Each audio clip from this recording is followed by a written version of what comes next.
असम के गवर्नर श्रीमान गुलाबचंद कटारिया जी, मुख्यमंत्री श्रीमान हेमंता बिस्वा शर्मा जी, केंद्रीय मंत्रिमंडल के मेरे सहयोगी,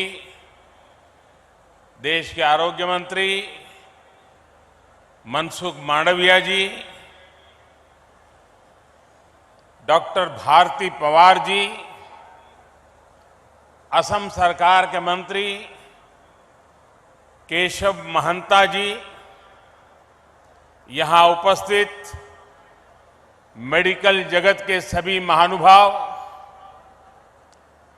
अन्य महानुभाव, अलग अलग स्थानों पर वीडियो कॉन्फ्रेंस से जुड़े हुए सभी महानुभाव और असम के मेरे प्यारे भाइयों और बहनों, मां कामाख्यार ये पवित्रो भूमिर पौरा ओहोमोर होमो भाटनी भोगनोई लोई मोर प्रणाम। आप सभी को रोंगाली बिहू की बहुत बहुत शुभकामनाएं। इस पावन अवसर पर असम के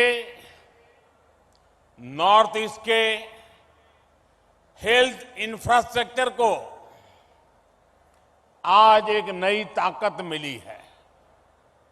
आज नॉर्थ ईस्ट को अपना पहला एम्स मिला है और असम को 3 नए मेडिकल कॉलेज मिले हैं। आईआईटी गुवाहाटी के साथ मिलकर आधुनिक रिसर्च के लिए 500 बेड वाले सुपर स्पेशलिटी अस्पताल का भी शिलान्यास हुआ है और असम के लाखों लाख साथियों तक आयुष्मान कार्ड पहुंचाने का काम मिशन मोड पे शुरू हुआ है। नए एम्स से असम के अलावा अरुणाचल प्रदेश, नागालैंड, मेघालय, मिजोरम और मणिपुर के साथियों को भी इसका बहुत लाभ मिलने वाला है। आरोग्य के इन सारे प्रोजेक्ट्स के लिए आप सभी को, नॉर्थ ईस्ट के सभी मेरे भाइयों बहनों को बहुत बहुत बधाई और बहुत बहुत शुभकामनाएं। भाइयों और बहनों, पिछले 9 वर्षों में नॉर्थ ईस्ट में कनेक्टिविटी से जुड़े इंफ्रास्ट्रक्चर को लेकर बहुत चर्चा हुई है। आज जो भी नॉर्थ ईस्ट आता है तो यहां के रोड, रेल, एयरपोर्ट से जुड़े कार्यों को देखकर प्रशंसा किए बिना रह नहीं सकता है। लेकिन नॉर्थ ईस्ट में एक और इंफ्रास्ट्रक्चर पर बहुत तेजी से काम हुआ है और वो है सोशल इंफ्रास्ट्रक्चर। यहां शिक्षा और स्वास्थ्य की सुविधाओं का जो विस्तार हुआ है वो वाकई दोस्तों अभूतपूर्व है। पिछले वर्ष जब मैं डिब्रूगढ़ आया था तो असम के अनेक जिलों में मुझे एक साथ कई अस्पतालों का शिलान्यास और उद्घाटन करने का अवसर मिला था। आज एम्स और 3 मेडिकल कॉलेज आपको सौंपने का मुझे सौभाग्य मिला है। बीते वर्षों में असम में डेंटल कॉलेजों की सुविधा का भी विस्तार हुआ है। इन सभी को नॉर्थ ईस्ट में लगातार बेहतर होती रेल रोड कनेक्टिविटी से भी मदद मिल रही है।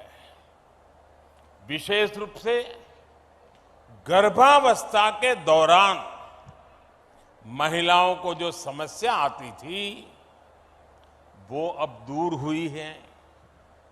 इससे माता और बच्चे के जीवन पर संकट बहुत कम हुआ है। आजकल एक नई बीमारी देखने को मिल रही है।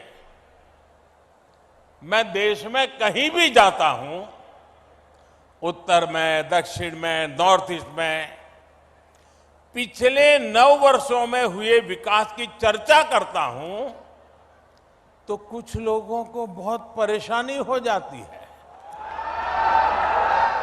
ये नई बीमारी है। वो शिकायत करते हैं कि दशकों तक उन्होंने भी देश पर राज किया है, उन्हें क्रेडिट क्यों नहीं मिलता। क्रेडिट के भूखे लोगों और जनता पर राज करने की भावना ने देश का बहुत अहित किया है। अरे जनता तो जनार्दन का रूप होती है, ईश्वर का रूप होती है। पहले वाले क्रेडिट के भूखे थे, इसलिए नॉर्थ ईस्ट उन्हें दूर लगता था। एक परायेपन का भाव उन्होंने पैदा कर दिया था। हम तो सेवा भाव से, आपके सेवक होने की भावना से, समर्पण भाव से आपकी सेवा करते रहते हैं। इसलिए नॉर्थ ईस्ट हमें दूर भी नहीं लगता और अपनेपन का भाव भी कभी भी कम नहीं होता है। मुझे खुशी है कि आज नॉर्थ ईस्ट में लोगों ने विकास की बागडोर आगे बढ़कर खुद संभाल ली है। वो नॉर्थ ईस्ट के विकास से भारत के विकास के मंत्र को लेकर आगे बढ़ रहे हैं। विकास के इस नए आंदोलन में केंद्र सरकार एक दोस्त बनकर, एक सेवक बनकर, एक साथी बनकर सभी राज्यों के साथ काम कर रही है। आज का ये आयोजन भी इसी का एक जीता जागता उदाहरण है। साथियों, दशकों तक हमारा पूर्वोत्तर कई और चुनौतियों से जूझता रहा है। जब किसी सेक्टर में परिवारवाद, क्षेत्रवाद, भ्रष्टाचार और अस्थिरता की राजनीति हावी होती है, तब विकास होना असंभव हो जाता है। और यही हमारे हेल्थ केयर सिस्टम के साथ हुआ। दिल्ली में जो एम्स है वो 50 के दशक में बना था। देश के कोने कोने से लोग आकर दिल्ली एम्स में इलाज कराते थे, लेकिन दशकों तक किसी ने ये नहीं सोचा कि देश के दूसरे हिस्सों में भी एम्स खोलने चाहिए। अटल जी की जब सरकार थी तो उन्होंने पहली बार इसके लिए प्रयास शुरू किए थे, लेकिन उनकी सरकार जाने के बाद फिर सबका ठप पड़ गया। जो एम्स खोले भी गए वहां व्यवस्थाएं खस्ता हाल ही रही। 2014 के बाद हमने इन सारी कमियों को दूर किया। हमने बीते वर्षों में 15 नए एम्स पर काम शुरू किया। 15।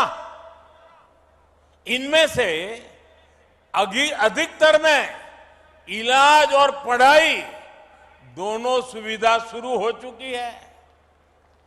एम्स गुवाहाटी भी इस बात का उदाहरण है कि हमारी सरकार जो संकल्प लेती है उसे सिद्ध करके भी दिखाती है। ये असम की जनता का प्यार है जो मुझे बार बार यहां खींच के ले आता है। शिलान्यास के समय भी आपके प्यार ने मुझे यहां बुला लिया और आज लोकार्पण के समय भी आपका प्यार बढ़ चढ़ करके, और वो भी बिहू के पवित्र समय, यहां मुझे आने का अवसर मिल गया। ये आपका प्यार ही है। साथियों, पहले की सरकारों की नीतियों की वजह से हमारे यहां डॉक्टरों और दूसरे मेडिकल प्रोफेशनल की बहुत कमी रही है। ये कमी भारत में क्वालिटी हेल्थ सर्विस के सामने बहुत बड़ी दीवार थी। इसलिए बीते 9 वर्षों में हमारी सरकार ने मेडिकल इंफ्रास्ट्रक्चर और मेडिकल प्रोफेशनल बढ़ाने पर बड़े स्तर पर काम किया है। 2014 से पहले 10 सालों में करीब 150 मेडिकल कॉलेज बने थे। पिछले 9 वर्षों में हमारी सरकार में करीब 300 नए मेडिकल कॉलेज बने। पिछले 9 वर्षों में देश में एमबीबीएस सीटें भी 2 गुनी बढ़कर 1 लाख से अधिक हो चुकी है। पिछले 9 वर्षों में देश में मेडिकल की पीजी सीटों में भी 110% की बढ़ोतरी हुई है। हमने मेडिकल शिक्षा के विस्तार के लिए नेशनल मेडिकल कमीशन की स्थापना की है। पिछड़े परिवारों को, बैकवर्ड फैमिलीज के बच्चे डॉक्टर बन सके, इसके लिए हमने आरक्षण की सुविधा का भी विस्तार किया है। दूर दराज वाले क्षेत्रों के बच्चे भी डॉक्टर बन सके, इसलिए हमने पहली बार भारतीय भाषाओं में मेडिकल की पढ़ाई का विकल्प दिया है। इस वर्ष के बजट में 150 से अधिक नर्सिंग कॉलेज खोलने का ऐलान भी किया गया है। अगर मैं नॉर्थ ईस्ट की बात करूं तो यहां भी बीते 9 वर्षों में मेडिकल कॉलेज की संख्या 2 गुने से अधिक हो चुकी है। अभी अनेक मेडिकल कॉलेजों पर काम चल रहा है। कई नए मेडिकल कॉलेज यहां बनने जा रहे हैं। बीते 9 वर्षों में नॉर्थ ईस्ट में मेडिकल की सीटों की संख्या भी बढ़कर के पहले के मुकाबले 2 गुनी हो चुकी है। भाइयों और बहनों, आज भारत में हेल्थ सेक्टर में इतना काम इसलिए हो रहा है क्योंकि आप सभी देशवासियों ने 2014 में एक स्थिर और मजबूत सरकार बनाई। भाजपा की सरकारों में नीति, नियत और निष्ठा किसी स्वार्थ से नहीं बल्कि राष्ट्र प्रथम, देशवासी प्रथम, इसी भावना से हमारी नीतियां तय होती है। इसलिए हमने वोट बैंक के बजाय देश की जनता की मुश्किलों को कम करने पर फोकस किया। हमने लक्ष्य बनाया कि हमारी बहनों को इलाज के लिए दूर ना जाना पड़े। हमने तय किया कि किसी गरीब को पैसे के अभाव में अपना इलाज न टालना पड़े। हमने प्रयास किया कि हमारे गरीब परिवारों को भी घर के पास ही बेहतर इलाज मिले। साथियों, मैं जानता हूं कि इलाज के लिए पैसे ना होना गरीब की कितनी बड़ी चिंता होती है। इसलिए हमारी सरकार ने 5 लाख रुपए तक का मुफ्त इलाज देने वाली आयुष्मान योजना शुरू की। मैं जानता हूं कि महंगी दवाइयों से गरीब और मध्यम वर्ग कितना परेशान होता है। इसलिए हमारी सरकार ने 9,000 से ज्यादा जन औषधि केंद्र खोले। इन केंद्रों पर सैकड़ों दवाइयां सस्ते में उपलब्ध कराई। मैं जानता हूं हार्ट के ऑपरेशन में, घुटने के ऑपरेशन में गरीब और मध्यम वर्ग का कितना ज्यादा खर्च हो रहा था। इसलिए हमारी सरकार ने स्टेंट की कीमतों को नियंत्रित किया, नी इम्प्लांट की कीमतों को नियंत्रित किया। मैं जानता हूं कि जब गरीब को डायलिसिस की जरूरत होती है तो वो कितना परेशान होता है। इसलिए हमारी सरकार ने हर जिले में मुफ्त डायलिसिस वाली योजना शुरू की। लाखों लोगों को इसका फायदा पहुंचाया। मैं जानता हूं गंभीर बीमारी का समय से पता लगना कितना जरूरी होता है। इसलिए हमारी सरकार ने देश भर में 1.5 लाख से ज्यादा हेल्थ और वेलनेस सेंटर खोले हैं। वहां जरूरी टेस्ट की सुविधा दी है। मैं जानता हूं कि टीबी की बीमारी कितने दशकों से गरीबों के लिए बहुत बड़ी चुनौती बनी हुई है। इसलिए हमारी सरकार ने प्रधानमंत्री टीबी मुक्त भारत योजना अभियान शुरू किया। हमने बाकी दुनिया से 5 वर्ष पहले ही भारत को टीबी से मुक्त करने का लक्ष्य रखा है। मैं जानता हूं कि बीमारी किस तरह गरीब और मध्यम वर्ग के परिवार को बर्बाद कर देती है। इसलिए हमारी सरकार ने प्रिवेंटिव हेल्थ केयर पर फोकस किया। बीमार हो ही नहीं, बीमारी आए ही नहीं, इस पर फोकस किया। योग, आयुर्वेद, फिट इंडिया अभियान चलाकर हमने लोगों की निरंतर सेहत के प्रति जागरूक किया है। साथियों, आज जब मैं सरकार की इन योजनाओं की सफलता देखता हूं तो खुद को धन्य मानता हूं कि गरीब की इतनी सेवा करने का परमात्मा ने और जनता जनार्दन ने मुझे आशीर्वाद दिया। आयुष्मान भारत, प्रधानमंत्री जन आरोग्य योजना आज देश के करोड़ों गरीबों का बहुत बड़ा संबल बनी है। बीते वर्षों में आयुष्मान भारत योजना ने गरीबों के 80,000 करोड़ रुपए खर्च होने से बचाए हैं। जन औषधि केंद्रों की वजह से गरीब और मध्यम वर्ग के 20,000 करोड़ रुपए खर्च होने से बचे हैं। स्टेंट और नी इम्प्लांट की कीमत कम होने से गरीब और मध्यम वर्ग के हर साल 13,000 करोड़ रुपए बच रहे हैं। मुफ्त डायलिसिस की सुविधा से भी किडनी के गरीब मरीजों के 500 करोड़ रुपए से ज्यादा खर्च होने से बचे हैं। आज यहां असम के करीब 1 करोड़ से भी ज्यादा नागरिकों को आयुष्मान भारत कार्ड देने का अभियान भी शुरू हुआ है। इस अभियान से असम के लोगों को बहुत बड़ी मदद मिलने वाली है, उनके पैसे बचने वाले हैं। साथियों, मैं अक्सर देश के कोने कोने में हमारी सरकार की योजनाओं के लाभार्थियों से मुलाकात करता रहता हूं।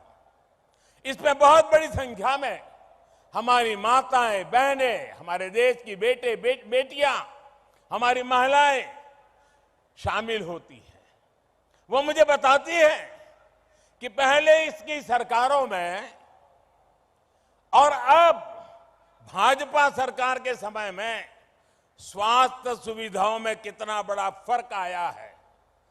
आप और हम ये जानते हैं कि जब स्वास्थ्य की बात होती है, इलाज की बात होती है, तो हमारे यहां महिलाएं अक्सर पीछे रह जाती हैं। हमारी माताओं बहनों को खुद को लगता है कि क्यों अपने इलाज पर घर का पैसा खर्च करवाएं, क्यों अपनी वजह से दूसरों को इतनी तकलीफ दें। संसाधनों की कमी की वजह से, आर्थिक तंगी की वजह से जिन हालातों में देश की करोड़ों महिलाएं रह रही थी, उसमें उनका स्वास्थ्य ही सबसे ज्यादा प्रभावित था। भाजपा के नेतृत्व वाली हमारी सरकार ने जो योजनाएं शुरू की, उसका बहुत बड़ा लाभ हमारी माताओं बहनों को, महिलाओं की सेहत को हुआ है। स्वच्छ भारत अभियान के तहत बने करोड़ों शौचालय ने महिलाओं को बहुत सारी बीमारियों से बचाया है। उज्ज्वला योजना के तहत मिले गैस, उस गैस कनेक्शन से महिलाओं को जानलेवा धुएं से मुक्ति दिलाई है। जल जीवन मिशन के तहत हर घर जल आने से करोड़ों महिलाओं का पानी से होने वाली बीमारियों से बचाव हुआ है। मिशन इंद्रधनुष ने करोड़ों महिलाओं का मुफ्त टीकाकरण करके उन्हें गंभीर बीमारी से बचाया है। आयुष्मान भारत योजना ने महिलाओं को अस्पताल में 5 लाख रुपए तक के मुफ्त इलाज का भरोसा दिया है। प्रधानमंत्री मातृ वंदना योजना ने महिलाओं को गर्भावस्था के दौरान आर्थिक मदद दी है। राष्ट्रीय पोषण अभियान ने महिलाओं को पौष्टिक भोजन मुहैया कराने में मदद की है। जब सरकार संवेदनशील होती है, जब गरीब के प्रति सेवा की भावना होती है, तो ऐसे ही काम किया जाता है। साथियों, हमारी सरकार भारत के हेल्थ सेक्टर का 21वीं सदी की आवश्यकता के मुताबिक आधुनिकीकरण भी कर रही है। आज Ayushman Bharat digital health mission से देशवासियों को डिजिटल हेल्थ आईडी दी जा रही है। देश भर के अस्पतालों, हेल्थ प्रोफेशनल्स को एक प्लेटफॉर्म पर लाया जा रहा है। इससे एक क्लिक पर ही देश के नागरिक का पूरा हेल्थ रिकॉर्ड उपलब्ध हो जाएगा। इससे अस्पतालों में इलाज की सुविधा बढ़ेगी, सही डॉक्टर तक पहुंचना सरल होगा। मुझे खुशी है कि इस योजना के तहत अभी तक लगभग 38 करोड़ डिजिटल आईडी बनाई जा चुकी है। इसमें 2 लाख से अधिक हेल्थ फैसिलिटी और 1.5 लाख से अधिक हेल्थ प्रोफेशनल वेरीफाई हो चुके हैं। आज ई संजीवनी भी घर बैठे बैठे उपचार का पसंदीदा माध्यम बनती जा रही है। हम सुविधा का लाभ देश भर के 10 करोड़ साथी ले चुके हैं। इससे समय और पैसा दोनों की बचत सुनिश्चित हो रही है। भाइयों और बहनों, भारत के हेल्थ केयर सिस्टम में परिवर्तन का सबसे बड़ा आधार है सबका प्रयास। कोरोना के संकट काल में भी हमने सबका प्रयास की ताकत देखी है। दुनिया के सबसे बड़े, सबसे तेज, सबसे प्रभावी कोविड टीकाकरण अभियान की प्रशंसा आज दुनिया कर रही है। हमने मेड इन इंडिया वैक्सीन बनाई, उन्हें बहुत कम समय के भीतर दूर दूर तक पहुंचाया।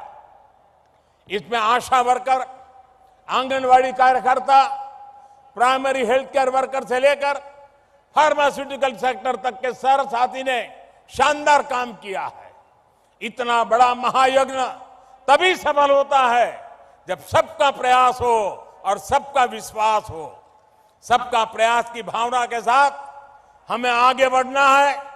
आइए सबका प्रयास से स्वस्थ भारत, समृद्ध भारत के मिशन को हम पूरी निष्ठा से आगे बढ़ाएं।